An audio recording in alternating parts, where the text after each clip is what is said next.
Bonjour à toutes et tous, j'espère que vous êtes toutes et tous bien, ça me fait très plaisir de vous retrouver aujourd'hui pour une toute nouvelle vidéo et aujourd'hui il sera question de Jamais plus de Justin Baldoni donc qui joue également Riley, le compagnon de Blake Lively dans le film. Alors avant d'entrer dans le film, du coup, je tiens à préciser que la critique d'Alien arrivera avant ce week-end. Ne vous inquiétez pas, c'est juste que par un concours de circonstances, du coup, j'ai été amené à voir ce film-là avant Alien, mais Alien est bien prévu. Vous inquiétez pas, je l'ai pas oublié.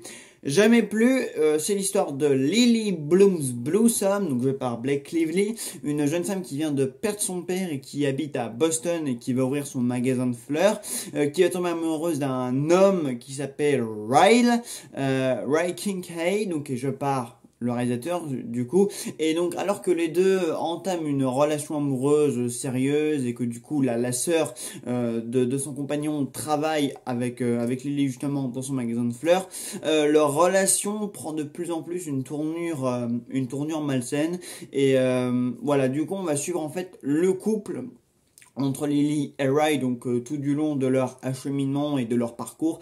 Et en parallèle, du coup, leur relation va basculer et connaître quelques obstacles quand Lily va retrouver Atlas, un amour de jeunesse qu'elle a connu quand elle était adolescente. Et du coup, logiquement, ces retrouvailles du coup avec ce fameux garçon, avec son ancien amour, va effectivement troubler son couple actuel avec Riley. Voilà pour l'intriguer. J'essaye de rester à ça parce qu'il y a quand même pas mal de retournements et de choses qui se passent. Enfin, il y a bien plus de choses qui se passent que je ne l'aurais pensé. Donc voilà, c'est pour ça que je vais rester vague et que je vais éviter de trop en dévoiler sur le pitch et les tenants et les aboutissements, etc., etc. Je signale au passage que le film est adapté d'un livre et que d'après la personne qui m'a accompagné voir le film, il y a quand même quelques changements, notamment sur la fin ou quelques éléments où normalement l'histoire entre Atlas et Lily est un peu plus, il y a plus de choses, pareil avec l'histoire entre le père de Lily et sa fille, enfin normalement il y a plus d'éléments dans le livre que dans le film, d'après ce que j'ai bien compris. Donc bon, peut-être que je serai amené à lire le livre à un autre moment. Bref, j'ai bien aimé le film, franchement j'ai trouvé un bon moment. D'ailleurs la salle était quand même assez complète, ce qui me surprend un peu parce que Alien est sorti au même moment et vraiment genre il y avait vraiment une assez grande queue devant la salle. Donc c'est vrai que j'étais quand même assez étonné de voir qu'il y avait un engouement qui était porté au film. Donc peut-être que le livre a été un best-seller et que du coup les gens étaient quand même impatients de voir le résultat. Ou alors peut-être que c'est juste l'effet Blake Lively, femme de Ryan Reynolds, qui est à l'affiche aussi de Deadpool et Wolverine. Peut-être que du coup il y a un effet du couple en même temps en salle qui fait que les gens vont voir Deadpool et Wolverine puis après jamais plus. Je sais pas. Je théorise sur cette possibilité. Donc, comme je vous disais, j'ai bien aimé le film, j'ai passé un bon moment, je trouve qu'il parle assez bien des relations amoureuses toxiques. C'est un film qui est quand même bien plus lourd psychologiquement qu'on pourrait ne le penser. Enfin, c'est vrai qu'on pourrait s'attendre, là, comme ça en apparence, à ce que ce soit une bête histoire d'amour qui ne mène pas à grand chose, qui ne raconte pas grand chose, qui ne soit pas très chargé, qui soit juste une histoire d'amour simplette. Mais plus on avance dans le film et plus on se dit, ah oui, non, en fait, ça va pas du tout être que ça. En fait, il va se passer plein de choses. Le film va vraiment évoquer des choses très importantes, des choses lourdes. Voilà, les mecs toxiques, les relations amoureuses malsaines, dans lesquelles il faut prendre des décisions qui peuvent changer ta vie à jamais. Parce que forcément, quand une relation va loin, forcément, ça implique des choses, ça implique des décisions. Mais quand une relation se passe mal, mais qu'il y a déjà des choses qui sont à prendre en compte, du coup la décision est encore plus conséquente parce que du coup parfois il y a plusieurs personnes, il y a plusieurs choses qui rentrent dans l'équation de cette décision. Tout ça n'a pas beaucoup de sens, mais pour celles et ceux du coup qui ont vu le film, vous comprenez que le personnage de Lily, à un moment, est confronté à prendre des décisions ou à faire des choix qui ne dépendent, qui n'incluent pas que elle, qui incluent aussi sa famille, son père, la sœur de son compagnon, etc. Voilà, il y a beaucoup de personnes. Donc oui, c'est un film qui est très chargé, qui est parfois très lourd parce que forcément, on parle de violence conjugale, on parle de rapports oppressants entre un homme et une femme, on parle aussi du coup d'un amour de jeunesse, et les amours de jeunesse parfois ça a beaucoup de conséquences, ça marque beaucoup une personne, surtout quand il s'agit donc d'une femme.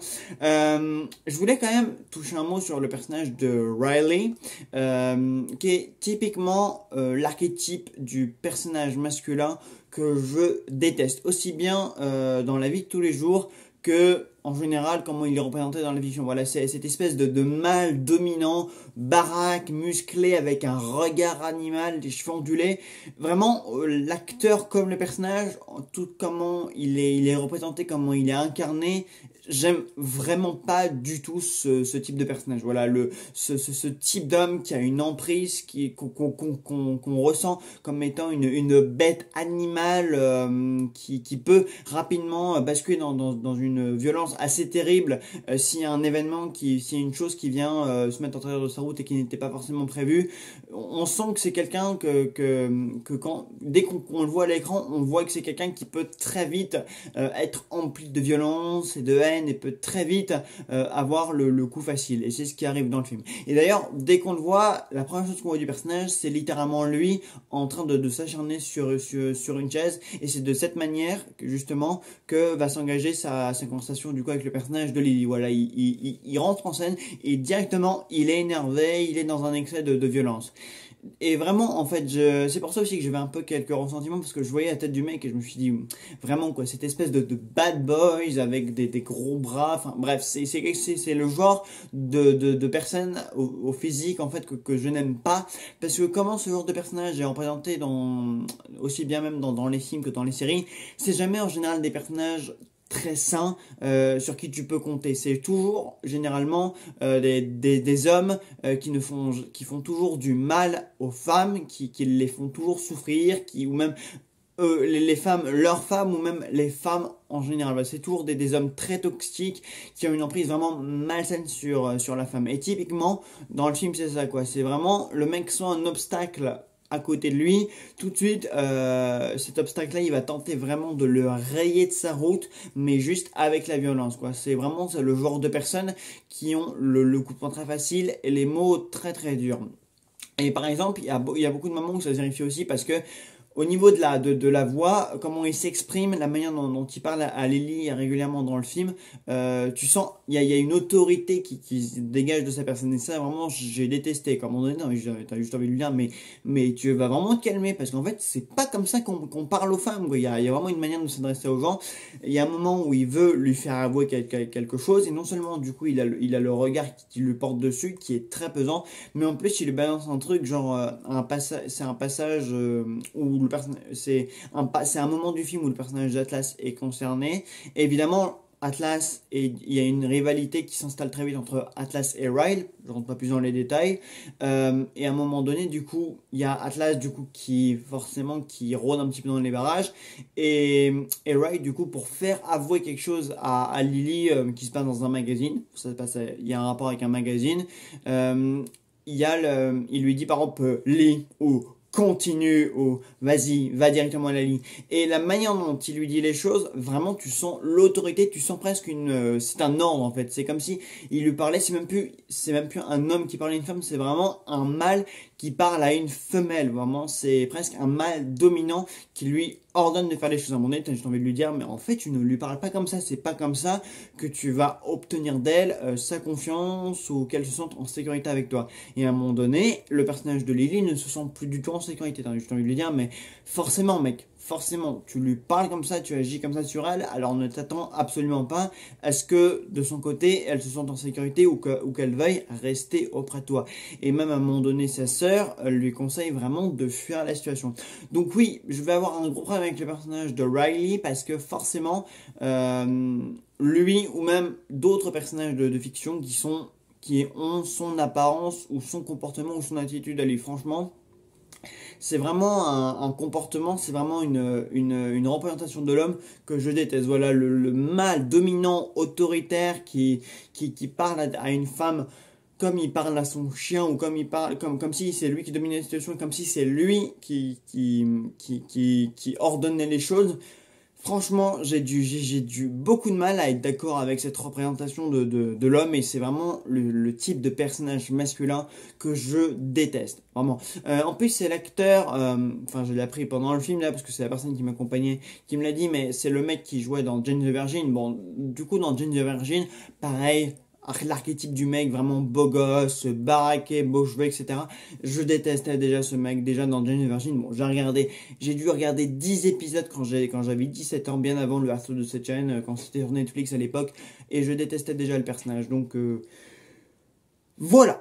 Je n'aime pas, ça va vraiment être mon gros point faible dans le film. Je n'aime pas du tout le personnage de Riley, mais à part ça, le film quand même propose quand même de très jolis moments, parce qu'il parle aussi de la paternité, de la maternité, du mariage, des rapports des rapports amicaux, des rapports humains. Enfin voilà, le film parle aussi beaucoup de ça. Toute la relation aussi entre Atlas et Lily, on en parle aussi avec quelques flashbacks qui sont quand même plutôt réussis, donc on développe aussi cette relation en parallèle. On va quand même beaucoup la développer, le rapport par rapport à la violence, par rapport au fait que le père de Lily aussi était violent, et que du coup le fait que Riley soit un homme violent aussi. Voilà, il y a tout un rapport à la violence et aux violences conjugales, et par rapport aux violences faites aux femmes qui est mise en avant, donc qui est plutôt intéressant et bien développé. C'est un film qui est quand même assez costaud, c'est un film quand même c'est un film qui est quand même émotionnellement et psychologiquement chargé, bien plus que je ne le rapportais, donc c'est pour ça que le film m'a vraiment surpris aussi. Et donc c'est vrai que les hommes sont aussi bien que mal représentés dans ce film. Voilà, il y a vraiment les gentils, avec notamment le compagnon du coup à la fois de l'ami et de la collègue de Lily, voilà, qu'elle va embaucher plus tard, et aussi de la sœur du coup de Riley. Donc il y a ce mec là qui est gentil, mais en fait vraiment les vrais ennemis dans ce film là, c'est le père, le défunt père du coup de Lily, et Riley lui-même. Et justement, le fait qu'il réalise le film, du coup, c'est quand même assez intéressant, le regard qu'on peut porter sur ça, quoi. C'est-à-dire que le metteur en scène se filme lui-même comme étant un personnage masculin violent, donc il y a un double sens quand même dans le film qui est quand même à prendre en compte. Donc c'est plutôt intéressant quand finalement tu regardes ça et puis tu te dis, ah oui, donc en fait le mec se met en scène comme étant une mauvaise figure masculine. Donc c'est plutôt intéressant. Donc ouais, il y a quand même de bonnes thématiques qui sont évoquées. Et je dirais aussi, pour terminer sur une note vraiment positive, même si globalement j'ai bien aimé le film, que Blake Lively joue bien. Voilà, j'avoue que Blake Lively, pareil, l'époque Gossip Girl, j'ai dû regarder cette série, j'ai peut-être dû regarder 20 épisodes quand j'étais jeune, enfin quand j'étais vraiment un ado dans les 14-15 ans évidemment, hein, je regarde plus maintenant, mais je l'avais vu dans un film qui s'appelle L'instinct de survie, un film de requin que j'avais trouvé vraiment excellent, mais à part ça, je dirais que je l'avais jamais vu faire grand chose, parce que contrairement à son mari Ryan Reynolds, elle a pas non plus une carrière de cinéma voilà, qu'on lui reconnaît beaucoup. Mais pour le coup, dans Jamais plus, je l'ai trouvé quand même assez convaincante. Voilà, on est quand même de l'attachement vers son personnage, bien plus qu'envers celui de Riley. Enfin, c'est peut-être aussi parce que du coup, elle est face à un homme qui largement la domine et qui est vraiment autoritaire, que du coup, on sent un rapport de force plus que d'amour entre les deux. Enfin, on sent quand même de l'amour, mais le rapport de force, le rapport de domination est quand même bien plus présente. Et d'ailleurs, autre truc que je déteste, et je vais terminer sur ça, mais avant qu'ils se mettent ensemble, avant qu'ils ne forment un couple, il a quand même un côté insistant. Genre, vraiment, il arrête pas de la suivre, de lui écrire des choses, d'insister envers elle. Et à un moment donné, t'as juste envie de lui dire, bon, tu sais très bien du coup qu'il va y avoir une histoire d'amour, mais en général, les mecs qui forcent, les mecs qui insistent vraiment pour qu'une femme soit dans leur lit, ou qui lui font des avances et qui sont insistants, vraiment faut arrêter ça. Vraiment c'est insupportable. Vraiment, donc gros problème avec le personnage d'Aurélie, mais c'est pas un problème négatif, c'est juste, j'aime pas du tout ce personnage, je préfère beaucoup plus la bienveillance du personnage d'Atlas par exemple. Vraiment, on ressent plus physiquement dans Atlas déjà un côté bienveillant, bon, un côté quand même, je sais me défendre, etc. J'ai un passé lourd, mais on sent quand même un côté bien plus bienveillant dans Atlas que dans le personnage de Riley justement. Voilà, donc je vous conseille d'aller voir Jamais plus, qui est un très bon film qui évoque de très bonnes thématiques et qui les évoque bien, qui développe à peu près bien tous les éléments, même si apparemment il y a des choses qui sont plus développées dans le livre que dans le film. Mais bon, de toute façon, un livre est toujours fidèlement adapté, donc bon, j'irai peut-être jeter un coup d'œil au bouquin pour voir comment c'est foutu là-dedans.